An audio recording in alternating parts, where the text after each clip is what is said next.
guys, gagawa tayo ng turon. Ayan, nagaya ko lang guys kay Dennis, masarap pala kahit hindi saba ang gagamitin. So, wala akong wrapper guys. Ito guys ay bigay lang ng aking kaibigan na Turkish. Pwede daw ito. Ayan, so ito guys yung pinagbabalot nila ng kanilang pagkain. So, okay naman daw ito. Sabi ni Dennis, slice-slice lang ng maliliit ito at ilalagay ito sa loob. So, ayan, gawin na natin. So guys, ang gagamitin natin yung lakatan na saging kasi walang saba dito. Mahirap tumingin ng saba dito. So, although nakita ko kay Dennis, pwede naman daw. So, ayan.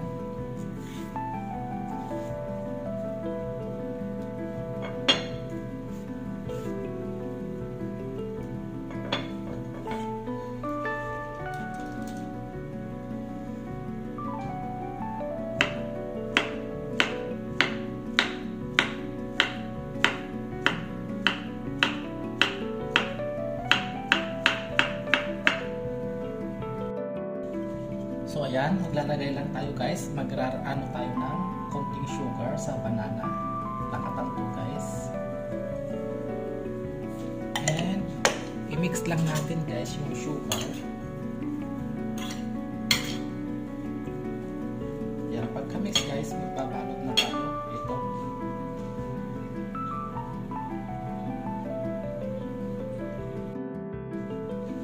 Ayan guys, magbalot na tayo. Ayan, nakabalot na ako ng tatlo.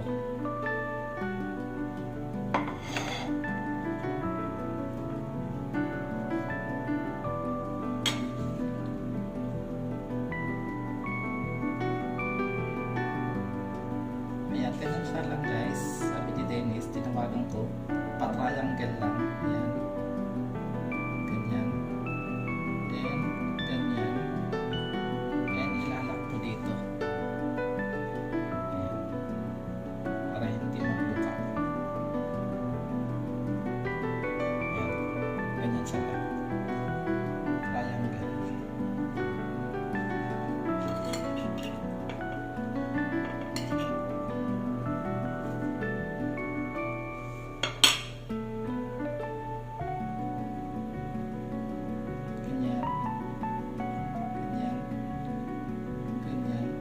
Parang labintador, paputok ba sa ano? Ayan.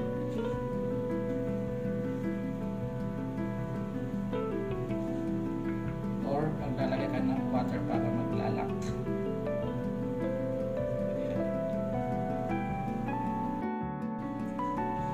So yan guys, nabalot ko na, magprito na lang tayo.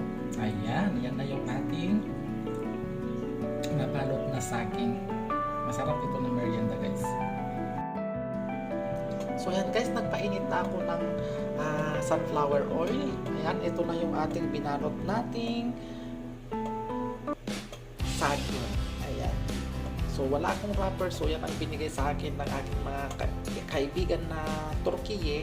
Okay naman daw sabi ni Dennis. So ayan, trinay ko. Ayan, magpiprito na tayo.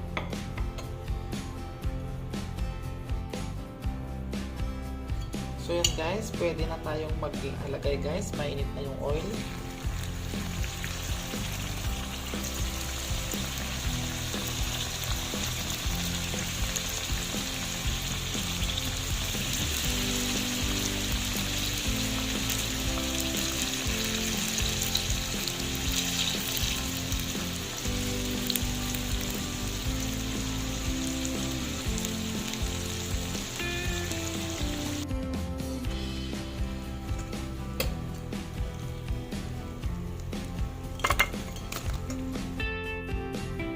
So yan na guys, yung ating turon.